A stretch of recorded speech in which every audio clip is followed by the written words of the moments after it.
Hey guys, it is Tuesday here in West Virginia, and we're doing something a little different today. I was going to do the Square Body Syndicate 124th truck from M2, but I found somebody that wanted it more than I did, so I let him have it.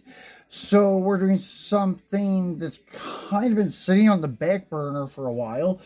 We're going to unbox a Ramchargers Cuda from Greenlight, and we're going to do a wheel swap on it. So it's an unboxing and a wheel swap all in one.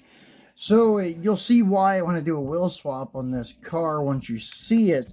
So this is their running on empty Series 17. I thought they were higher than that by now, but anyways, this is it, the 1970 Plymouth Hemi Cuda. Ramchargers, Plymouth on the quarter panel and such, but you can see why I want to do a wheel and tire swap. This thing does not look that great.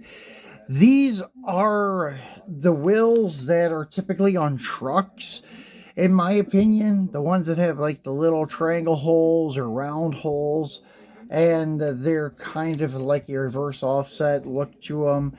And it's just not what the Ramchargers Cuda would have had, especially something that's this size in front and rear, same size wheels and tires, just does not look right.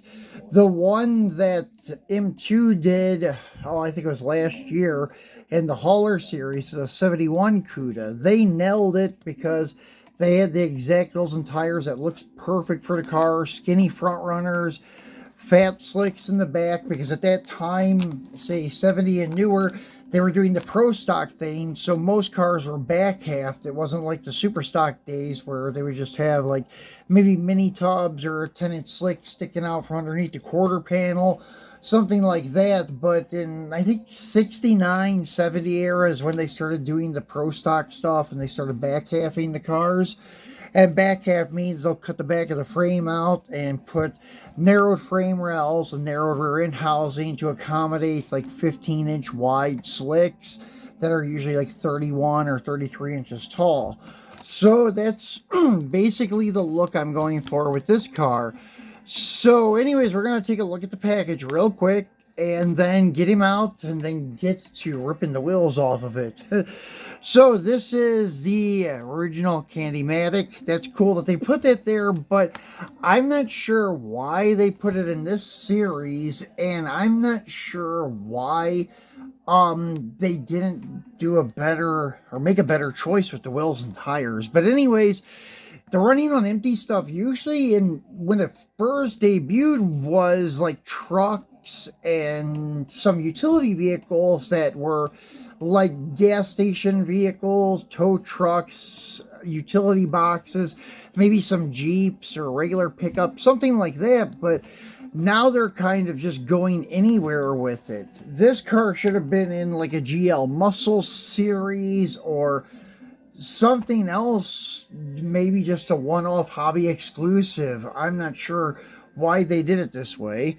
But anyways, on the back, you'll see what I mean by like what they're doing now. So you have to collect the whole series of Series 17. They had a 1945 Dodge Power Wagon Wrecker. That's cool.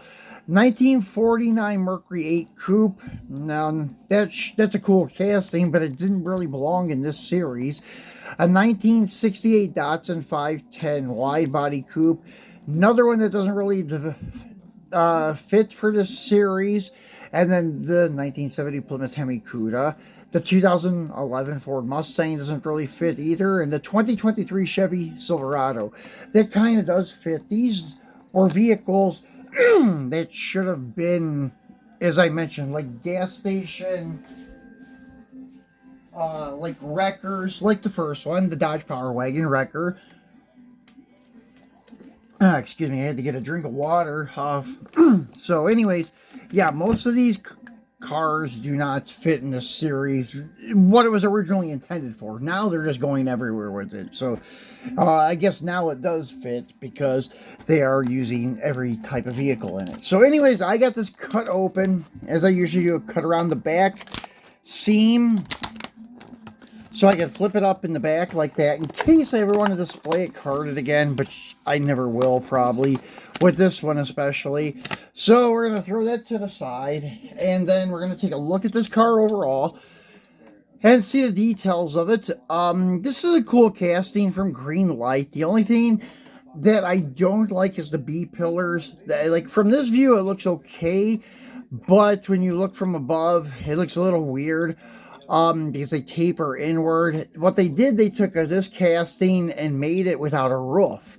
That way they could use it for convertibles and hardtops, which is pretty smart when you think about it. If you're going to be using or making both castings to make it more cost affordable, cost effective, cost efficient, whatever you want to call it.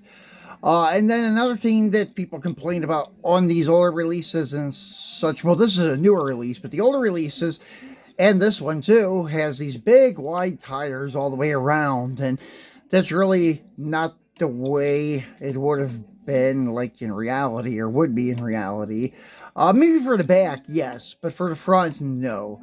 So that's another thing, and the track on it's kind of narrow because of that. But overall, the car isn't bad. The details for like tail lights, the exhaust cutouts in the rear valence, your bumper details, and your grille detail and such. And then this one has a shaker hood, and it's got a Hemi down in there, which looks pretty cool. The inner fenders on this one is not correct. They should just be squared off like all the Mopars were back then. They were kind of just flat metal on top, and then you kind of had, I don't know, like a 4-inch wide space, and then the sheet metal went straight down to your A-arm, but they got this one a little bit off, but it's okay. For the money, I mean, it's not that bad of a vehicle. They're like $6, $7, something like that. But M2, if you ask me, has the best Cuda out there. Unfortunately, they only make the 71. I wish they would just retool a little bit to make a 70 also, but they have not done that yet. And then Auto World, I would love to see them release a Cuda. So anyways, to get these wheels and tires off of this car, what we're going to do is get a couple of little Phillips head screwdrivers and use it to kind of walk the wheel off of the axle. But what we're using today for our wheels and tires are going to be this set of pro stock looking wheels. They look like Kragers or Americans, Hildebrands, whatever you want to call them, but it does have the really wide rear tire for the slick, and then little skinny front runners. So they're perfect for this car. This set of wheels and tires came from the black Edelbrock Pro Stock Camaro model kit from M2. So if you ever run into these issues where you would like to update wheels and tires on a vehicle, M2 model kits are a great source to get wheels and tires. And then Greenlight also makes some pretty nice ones. I've done some wheel swaps on my Dodge trucks with some of the stuff from Greenlight. So, yeah, both of them produce stuff that's pretty nice. But as I said, with this one, these wheels and tires look pretty good on a truck. Actually, it's kind of a little bit funny, but these wheels and tires I took off of my 70 Charger from Greenlight. And anyways, we put them on the 70 Charger from the Supernatural series, I should say. We took them and put them on the Ramchargers pickup truck from M2, but they look good in a pickup. So that's the thing, they look really good in a pickup. I had to take that tire off so I could get in there, and maybe this is not the right tool. Let me go over here real quick, see if I can find something without pausing, but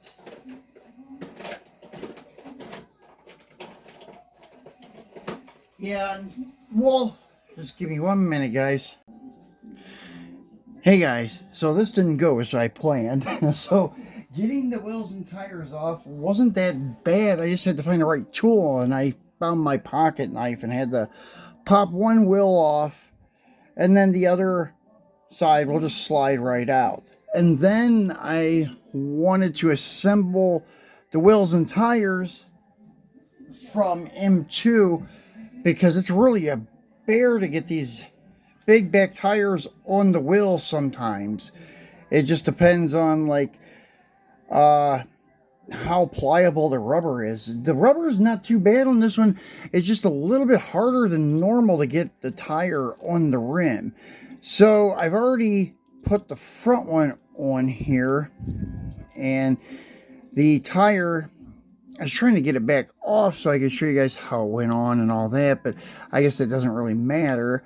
So I'm just popping this tire back on, and then we'll shove it down on the axle a little further and such. And let me see here. So basically that's it. I know there's a lot of slop in there, but it's not too bad actually, considering. And you could cut down the axle if you wanted to, but that's going to make your track really narrow. So like this, like looking at it head on, the track looks pretty good with the front runners. Like if you center it, and there's a lot of cars out there that had the wheels, tire, like play in the side there.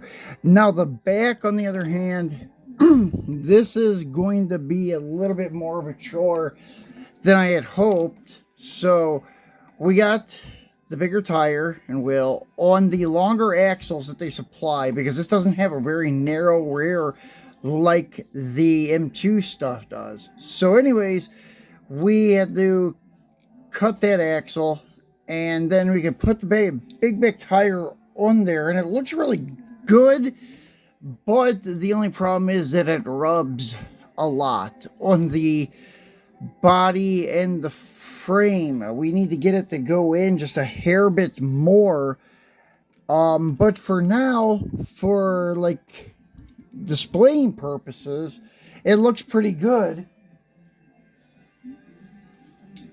Just give me 1 second to get the back tire seated on the axle here.